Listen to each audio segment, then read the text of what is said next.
So dear students,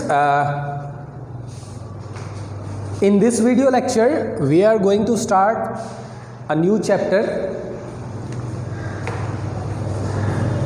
that is unit 7. It's P block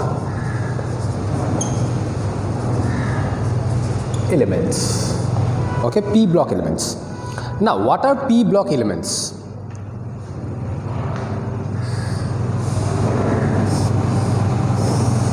So this is periodic table. This is periodic table. So in the periodic table, this part from group 13 to group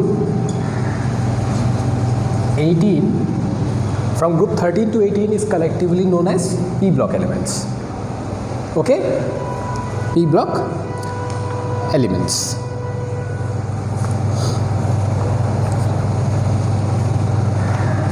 Why they are called P block element? Because their valence cell configuration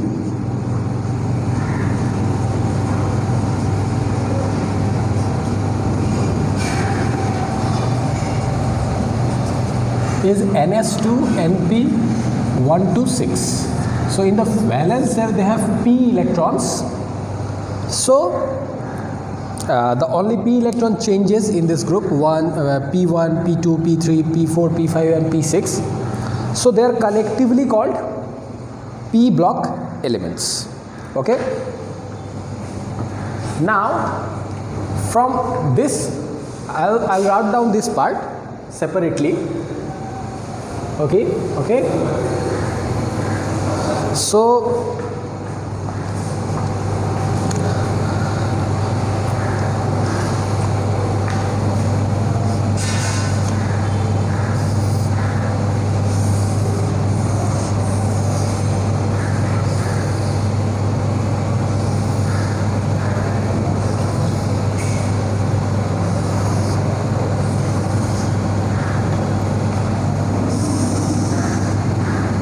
boron, carbon, nitrogen, oxygen, fluorine and neon. Above it is helium, but helium is not considered as P block. It's though it's noble gas. So boron, aluminium, gallium, indium and tellurium. Okay, similarly we have carbon, silicon, germanium,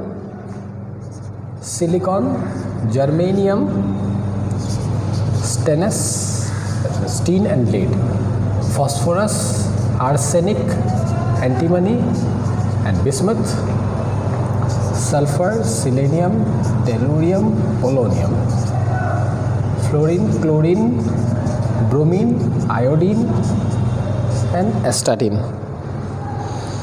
Okay, and finally we have neon, argon, krypton, xenon and radon. Okay, so these are basically P block elements. Okay, and if you check it carefully, then you will see that this one has a P1 configuration, P2, P3, P4, P5 and P6 configuration. Okay, their general configuration, how many electrons they have. Okay, that means if you pick, this is group 12, 13, 14, 15, 16, 17 and group 18. Okay, so if you pick group 13, the general configuration will be ns2np1, the valence cell configuration. Okay, so if you take boron, you get 2s2 2p1. For Suppose if you take carbon, it has a p2 configuration, then it will be 2s2 2p2. Similarly, if you go down the boron, third, suppose if you go to gallium, so 2 3 4 4s2 4p1. Okay, and in this way the configuration, the valence cell configurations are there. Okay, the valence cell configurations are there. So like we studied our D and F block element, in the similar way we are going to discuss our P block element also. Okay, in the same way we are going to discuss P block element. Okay, but in P block element, okay, you have to remember that P block element has been fragmented. Okay, we have already studied about P block element in class 11. Okay, in class 11 we had a particular part of P block element. Okay, so in class 11 syllabus these two groups are there. So group 12 and group 13 and group 14 are part of class 11 syllabus. Okay, and from group 15 to 18 is included in class 12 syllabus. Okay, so obviously we are preparing this video lecture for class 12 students, so we will be discussing all the variations, all the chemical and physical property from from group 15 to group 18. Okay, from group 15 to 18. Now before going in the detailed study of group 15 to 18, I would like to tell you few things. If any one of you have studied P block element, in detail in class 11, then you must have an idea that what kind of discussions are there. अगर किसी ने class 11 में पढ़ा तो उसे पता है कि ये जो पी ब्लॉक एस ब्लॉक वाला जो पार्ट होता है इनऑर्गेनिक का, इस पार्ट में हम कवर क्या करते हैं. तो इसमें हम कवर क्या करते हैं, पी ब्लॉक एलिमेंट और एस ब्लॉक एलिमेंट में भी सिमिलर था. तो इसमें हम क्या करते हैं, तो हम कुछ पार्ट को कवर करते हैं, जैसे इलेक्ट्रॉनिक कन्फिग्रेशन. ठीक है, उसके बाद एटॉमिक साइज़ कैसा होगा, ionization energy, electron affinity, then your electronegativity, variable oxidation state, then anomalous behavior of the first period element. तो ये चीज़ आपने क्लास 11-12 में 2 ग्रुप का पढ़ा. अभी हम 4 ग्रुप का पढ़ेंगे, सिमिलर सेम चीज़ पढ़ेंगे. सारे ग्रुप में एक ही चीज़ आएगा. ठीक है ना, सारे ग्रुप में एक ही चीज़ आने वाला है. ठीक है, तो उसको सम अप करके पढ़ना है. उसके बाद कुछ इंपॉर्टेंट पार्ट्स होते हैं जहाँ से क्वेश्चंस आते हैं. ठीक है, उसके बाद हर ग्रुप में क्या होता है, हर ग्रुप के कंपाउंड्स के बारे में पढ़ेंगे, जैसे हाइड्राइड्स, ऑक्साइड्स, क्लोराइड्स, इन सब चीज़ों के बारे में पढ़ेंगे. ठीक है, फिर कुछ पर्टिकुलर इंपॉर्टेंट केमिकल्स होते हैं, जैसे नाइट्रोजन में अमोनिया है, नाइट्रिक एसिड है. तो इन सब ये जो यूज़फुल इंपॉर्टेंट इंडस्ट्रियल केमिकल्स हैं, इन केमिकल्स का प्रिपरेशन, उनका property, so these things are discussed, okay, in the P block element. So I will start one by one. So we will start from group 15.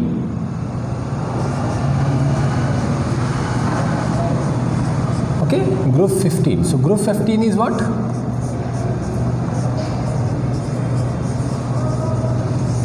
Nitrogen family. Okay, so this group, we are going to discuss this group. Okay, nitrogen group. So first we will do what? General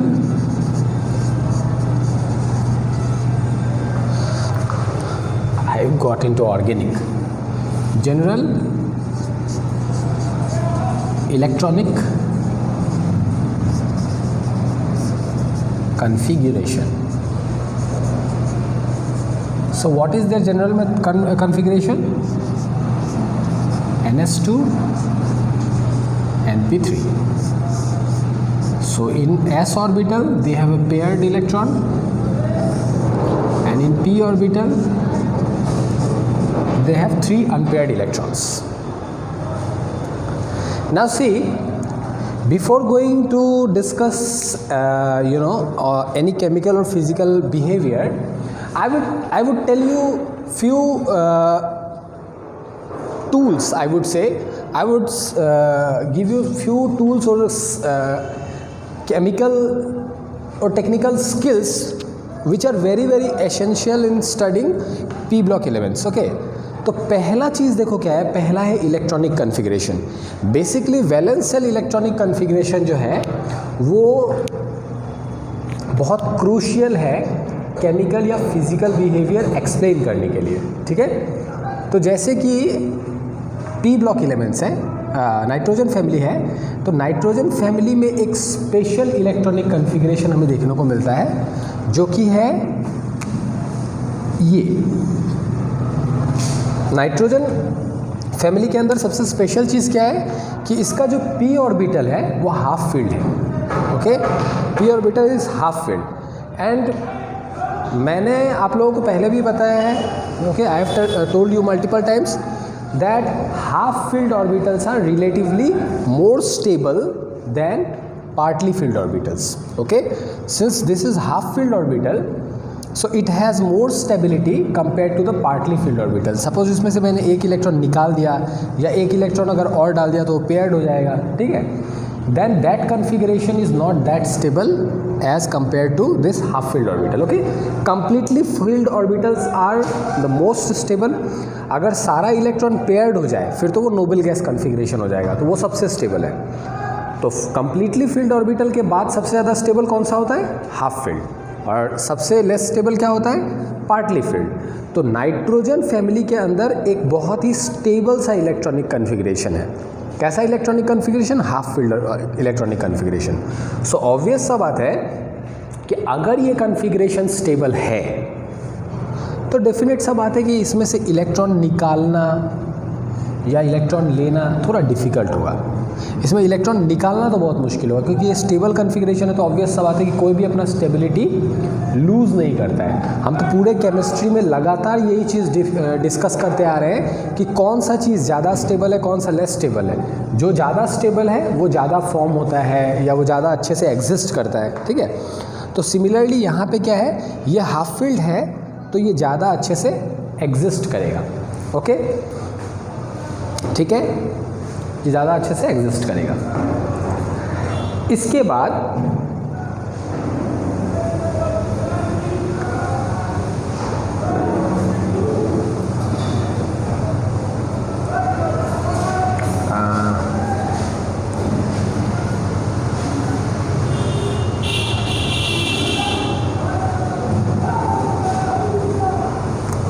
इसमें कुछ मैं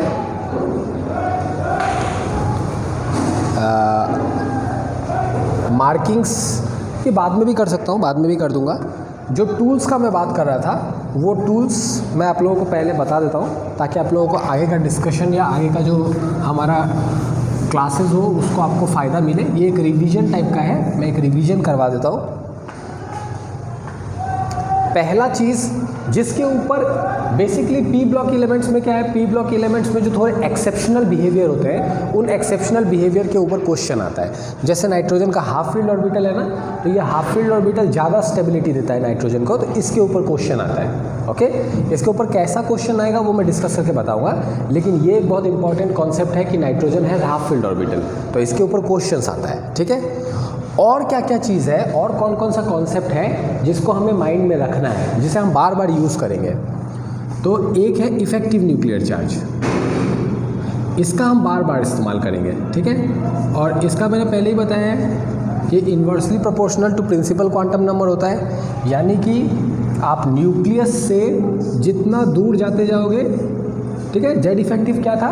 Z effective is the force of nucleus on the valence electron.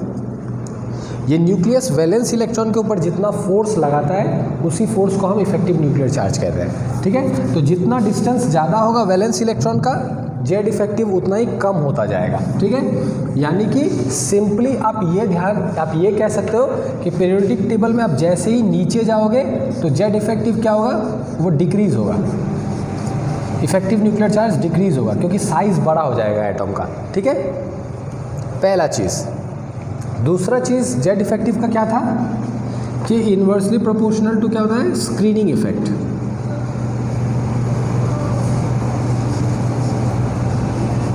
ठीक है, screening effect. इसमें मैं ज़्यादा detail में नहीं जाऊंगा, मैं इसका आप लोगों को मेन चीज़ बता देता हूँ जो हम लोग इस्तेमाल करते हैं सबसे ज़्यादा, वो है d and f electrons have poor screening.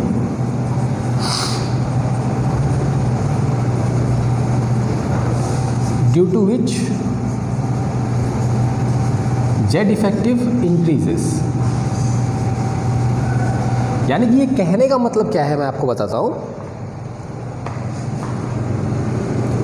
यहाँ तक जैसे ही आप बोरॉन से एल्यूमिनियम पे आओगे, एल्यूमिनियम से गैलियम पे आओगे, तो यहाँ पे डी इलेक्ट्रॉन फील होना शुरू होगा, ठीक है ना। डी इलेक्ट्रॉन आप पीरियोडिक टेबल में देख सकते हो कि जो पहला ट्रांजिशन सीरीज़ है वो इसके पहले स्टार्ट होता है, फिर यहाँ दूसरा ट्रांजिशन सीरीज़ आता है, और यहाँ पे अगर आप देखोगे तो पूरा का पूरा लेंथेनाइड्स आएगा, पूरा का पूरा लेंथेनाइड्स आएगा।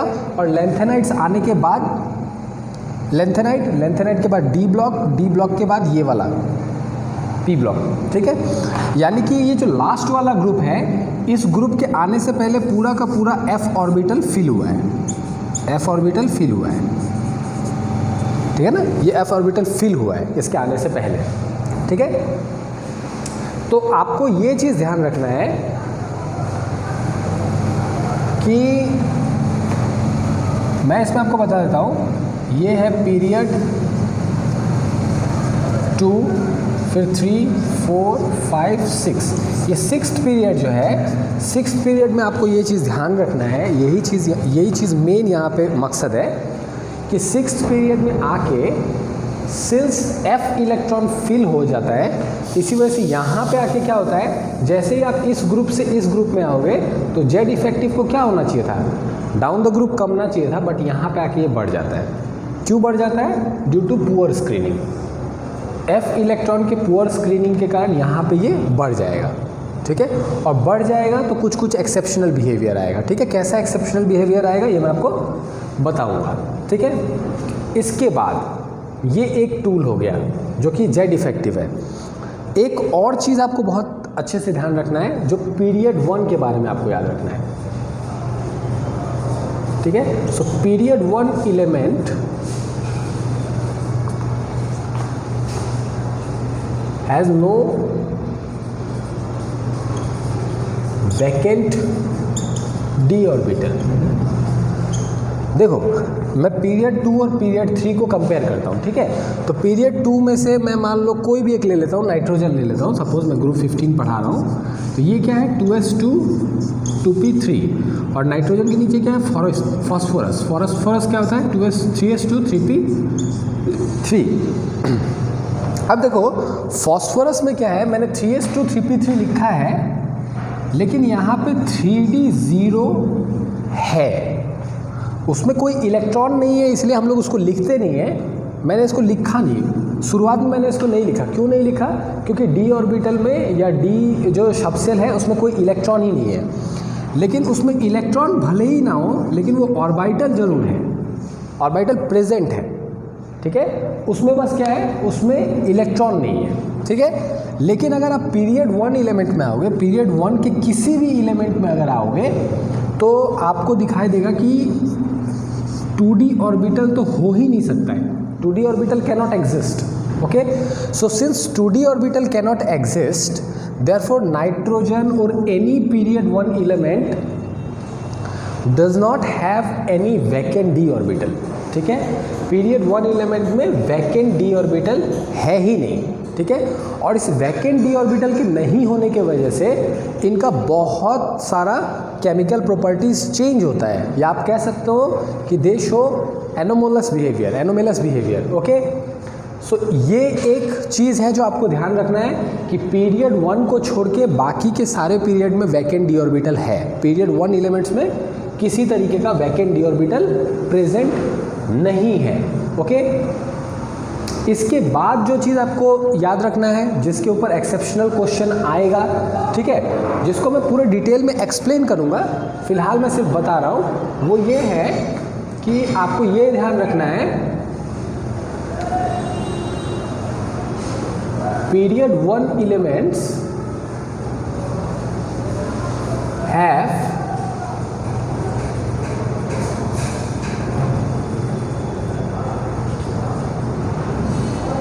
very small size, इनका साइज बहुत छोटा है। पीरियड 1 एलिमेंट का साइज कंपैरेटिवली बाकी पीरियड्स के कंपैरिजन में बहुत ज़्यादा छोटा है, और ये साइज़ भी क्या करेगा, ये साइज़ का फैक्टर भी उसके केमिकल बिहेवियर्स को काफ़ी हद तक चेंज करेगा, एक्सेप्शनल बिहेवियर देगा, ठीक है। उसके बाद और एक चीज़ आपको क्या ध्यान रखना है, तो जो पीरियड 1 एलिमेंट्स है they have ability to form p pi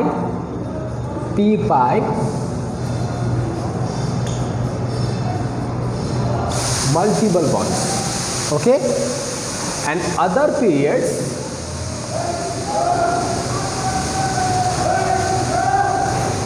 can show p pi d pi bonding। Okay, इसके वजह से क्या चेंजेस होगा ये मैं आपको बताऊंगा, ठीक है। मैं अभी जस्ट आपको सिंपल सा एक चीज़ बता रहा हूँ कि पीरियड 1 में जो होता है p पाई मल्टीपल बॉन्ड होता है, इसके अलावा बाकी किसी भी जगह पे क्या होगा, p पाई d पाई बॉन्ड होगा, ठीक है। तो ये भी एक ऐसा पॉइंट है जिसके वजह से काफ़ी कुछ चेंज होता है p ब्लॉक एलिमेंट में, ठीक है। कैसे कैसे चेंज होगा वो मैं आपको एक्सप्लेन करके धीरे धीरे बताता जाऊँगा हर एक ग्रुप में, ठीक है। तो ये सारा कुछ इम्पॉर्टेंट पॉइंट्स था, कुछ इम्पॉर्टेंट टॉपिक था जो आपको ध्यान में रखना है, ठीक है। अभी जितना भी चीज़ मैंने लिखा, effective nuclear charge, vacant d orbital का होना या नहीं होना, उसके बाद p pi and d pi interaction, then your comparatively smaller size of group 1 period 1 element, ठीक है। ये चीज़ अगर आपको इतना सारा चीज़ ध्यान में रहेगा तो मोटा मोटी तौर पे आप कह सकते हो कि जो पी ब्लॉक एलिमेंट है, पी ब्लॉक एलिमेंट का 60 to 70% जो क्वेश्चंस होता है वो क्वेश्चन आप कवर कर सकते हो सिर्फ इन सारे कॉन्सेप्ट्स के ऊपर। इसके बाद पर्टिकुलर कुछ क्वेश्चन होते हैं जो कि पर्टिकुलर कंपाउंड से रिलेटेड होते हैं, जैसे एमोनिया के ऊपर क्वेश्चन आ सकता है डायरेक्ट, या फिर नाइट्रिक एसिड के ऊपर डायरेक्ट क्वेश्चन आ सकता है, या सल्फ्यूरिक एसिड के ऊपर डायरेक्ट क्वेश्चन आ सकता है, क्लोरीन के ऊपर, सल्फर डाइऑक्साइड के ऊपर। तो जब किसी पर्टिकुलर कंपाउंड के ऊपर कोई क्वेश्चन रहेगा तो वो एक्सेप्शनल बिहेवियर नहीं है, ठीक है, वो एक पर्टिकुलर बिहेवियर है उस कंपाउंड का। तो हमारे पी ब्लॉक के अंदर ऐसा क्वेश्चन आता है। पी ब्लॉक का जो क्वेश्चन है वो डिवाइडेड है, एक कैटेगरी है जो एक कैटेगरी का क्वेश्चन है जो कि exceptional behaviour, exceptional chemical and physical property से रिलेटेड होता है, और एक पार्ट है जो कि आपका ऑब्वियस केमिकल प्रॉपर्टीज़ किसी भी कंपाउंड का क्या होगा वैसा क्वेश्चंस होगा। तो जो ऑब्वियस से क्वेश्चंस हैं उनको तो आप लर्न कर सकते हो, मैं लिख के दे दूंगा, बताऊंगा, आप उसे लर्न करोगे, वो कर सकते हो। एक्सेप्शनल बिहेवियर जो है उसके लिए आपको पता होना चाहिए कि वो एक्सेप्शनल बिहेवियर क्यों है, ठीक है। तो इसमें जनरली एक्सप्लेन वाई टाइप का क्वेश्चन आता है, तो उस क्वेश्चन को आप सॉल्व कर पाओगे, ठीक है। तो नेक्स्ट वीडियो लेक्चर से मैं ग्रुप 15 का जो है डिटेल्ड एनालिसिस स्टार्ट करूँगा, ठीक है। Thank you.